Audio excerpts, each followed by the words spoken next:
¿Sabías que la bronquiolitis afecta a niños menores de 12 meses y que tiene una tasa de mortalidad de un 70% en niños?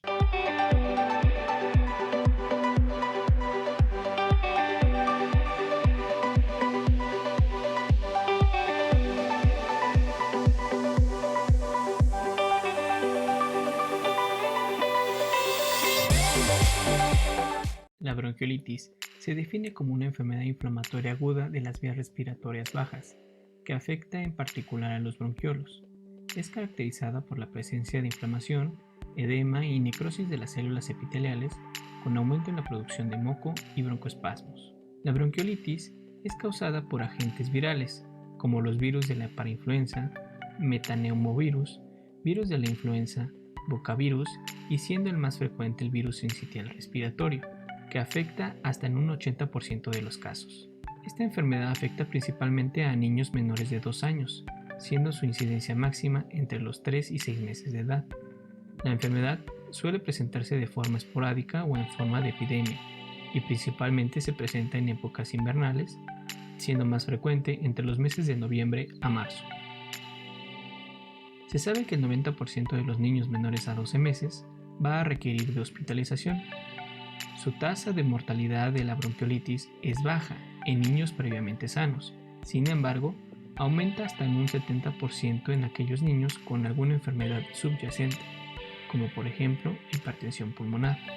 Se tiene la estadística que en Estados Unidos el costo de la hospitalización por la bronquiolitis es de $700 millones por año.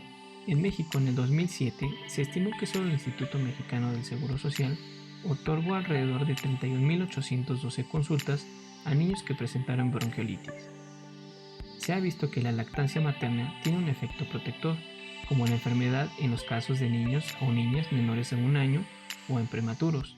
He ahí la importancia de la lactancia materna exclusiva durante al menos 6 meses, no solo para disminuir la probabilidad de infecciones de las vías respiratorias, como la bronquiolitis, sino también para prevenir enfermedades materno-infantiles. Es sabido que el tabaquismo incrementa la frecuencia de la enfermedad en un 81 a 95% en pacientes menores de 1 año, por lo que es importante que los padres eviten estas prácticas cerca de los niños. El nivel socioeconómico, hacinamiento o incluso los niños que acuden a guarderías también incrementan el riesgo de hospitalizaciones por bronquiolitis. Existen factores de riesgo para desarrollar episodios de infecciones de manera grave, como lo son la prematurez, bajo peso, refiriéndome a este como menor a 2 kilos 500 gramos, cardiopatías congénitas, enfermedad pulmonar crónica del prematuro, hipertensión pulmonar, inmunodeficiencia y enfermedades neuromusculares. Y se ha descrito un riesgo mayor de desarrollar la enfermedad de manera grave o incluso la muerte en pacientes con inmunodeficiencia, fibrosis quística y síndrome de Down. Recuerda suscribirte al canal, darle like y compartir. Dentro de los signos y síntomas que se pueden presentar son la fiebre, que puede no estar presente, pero si es mayor a 39 grados centígrados, se debe de investigar complicaciones agregadas, como por ejemplo una otitis media, neumonías bacterianas o buscar otro foco de infeccioso como por ejemplo infecciones de vías urinarias. La irritabilidad, la rinorrea, tos seca o húmeda, la taquipnea, que es un síntoma importante en la bronquiolitis, estertores finos respiratorios, apnea, más frecuente en lactantes y prematuros, y sibilancias expiratorias, las cuales son frecuentes que se presenten en la enfermedad pero no exclusivas de la bronquiolitis, y datos de dificultad respiratoria, como por ejemplo el aleteo nasal, la retracción intercostal o subcostal, cianosis, quejido respiratorio y roncos. Importante saber que tanto la irritabilidad, la taquipnea y la dificultad respiratoria pueden aparecer hasta el segundo o tercer día de la enfermedad. El diagnóstico. Su diagnóstico es realmente clínico, en base a la historia clínica y el examen físico. Existe la prueba virológica rápida para la bronquiolitis, la cual es de ayuda ya que permite decidir las medidas de aislamiento en pacientes con sospechas de la enfermedad. A su vez, se ha demostrado disminuir la estancia hospitalaria, el uso de antibióticos y el número de estudios complementarios. En cuanto a las radiografías de tórax, se pueden observar datos de hiperinsuflación, condensación y atelectasia, pero su uso es controversial. ya que se ha visto que conlleva un uso inapropiado de antibióticos y solo el 10% de los casos presenta una infección bacteriana asociada, por lo que su uso no debe de ser de forma rutinaria. Existen escalas de puntuación diseñadas para valorar la gravedad de la enfermedad. La que más se ha utilizado es la escala de Woods-Downs-Ferris.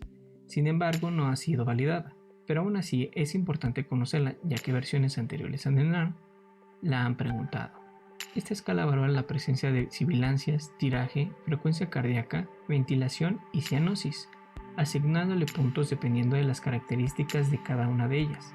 Al final se suman y se evalúa la severidad de la bronquiolitis. De 1 a 3 puntos es leve, de 4 a 7 moderada y de 8 a 14 es grave. Existe una escala validada por las guías de práctica clínica, que igualmente determina la gravedad de la enfermedad. Los parámetros a evaluar son similares. La diferencia es que no evalúa la presencia de cianosis, sino de estertores y la relación inspiración-expiración. Igualmente se le asignan puntos, esta vez del 0 al 4. Los diagnósticos diferenciales que debemos hacer son con la neumonía, la laringotraqueomalacia, la aspiración de cuerpo extraño, reflujo gastroesofágico, insuficiencia cardíaca congestiva, reacciones alérgicas, fibrosis quística, masas mediastinales, quiste broncogénico y fístula traqueoesofágica. En cuanto al tratamiento, la oxigenoterapia es de gran utilidad ya que ha demostrado disminuir la tasa y días de estancia hospitalaria, así como el uso de ventilación mecánica asistida. Se recomienda que se implemente por medio de puntas nasales, a una dosis de 3 a 5 litros por minuto, o por medio de nebulizaciones para mantener saturación de oxígeno entre el 90 y 94%. Por mucho tiempo se ha utilizado la nebulización con solución salina hipertónica al 3%, con la finalidad de mejorar la hidratación de las vías respiratorias, disminuir el edema y la viscosidad de la mucosa, para producir un aclaramiento mucociliar de las secreciones y disminuir la estancia hospitalaria en pacientes con bronquiolitis grave.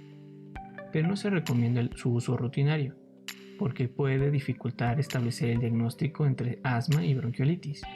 Sin embargo, se ha visto que las nebulizaciones con solución salina hipertónica al 3% mejora la frecuencia respiratoria en niños sin historia de atopia y disminuye a un solo día el tiempo de estancia hospitalaria, por lo que es importante que antes de indicar las nebulizaciones se debe de descartar la presencia de historia de atopia o asma. En cuanto al uso de salbutamol, se ha visto que logra una mejoría tanto en la saturación de oxígeno como en la evolución clínica, aplicando de 1 a 2 disparos o de forma de nebulizaciones en pacientes con historia de atopia, pero no así en los pacientes que no la presentan.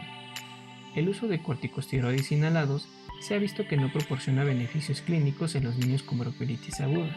Los antibióticos no han demostrado su utilidad debido a que la etiología de la enfermedad es viral y a la baja frecuencia de las infecciones bacterianas agregadas. Para el tratamiento de la fiebre utilizaremos el famoso paracetamol, a una dosis de 10 a 15 mg por kilogramo de peso por dosis cada 6 a 8 horas, recordando no exceder 60 mg por kilogramo día. Anteriormente se recomendaba la utilización de ribavirina en los casos de bronquiolitis grave, pero se ha visto que la administración de la ribavirina versus placebo no ha demostrado tener una mayor efectividad, por lo que no está recomendada para el tratamiento de la bronquiolitis aguda. El uso de adrenalina inhalada puede proveer beneficios en pacientes no hospitalizados. Sin embargo, hasta ahora no hay datos suficientes que demuestren su utilidad. En cuanto al seguimiento de la enfermedad, se sugiere realizar una revaloración entre las 24 y 48 horas para determinar la función respiratoria y las condiciones generales del niño, particularmente en menores de 12 meses, en pacientes del sexo masculino y en antecedentes previos de hospitalizaciones. Hay que recordar que la duración promedio de la bronquiolitis es de 12 días en menores de 2 años, y es de suma importancia informarle a los padres los datos de alarma que deben de estar al pendiente, los cuales son dificultad respiratoria, cianosis, apnea, rechazo al alimento y en caso de presentarlos se debe de acudir de forma inmediata a los servicios hospitalarios. Bueno amigos, estos son los datos más relevantes de la bronquiolitis que debemos de saber para el ENARM. Recuerda saber cuál es el principal agente etiológico, cuándo se considera leve, moderada y grave y cómo debe ser su manejo. Como siempre te dejo la pregunta del día. ¿Cuál es el tratamiento de elección para una orquitis que es de origen bacteriano? Si conoces la respuesta, Déjame en los comentarios, si no aquí te dejo el video para que lo revises. Te recuerdo suscribirte al canal para ver más contenido así, deja tu like y comparte ya que eso me ayudaría mucho a que crezca mi canal. Que tengas un buen día y nos vemos en un próximo video.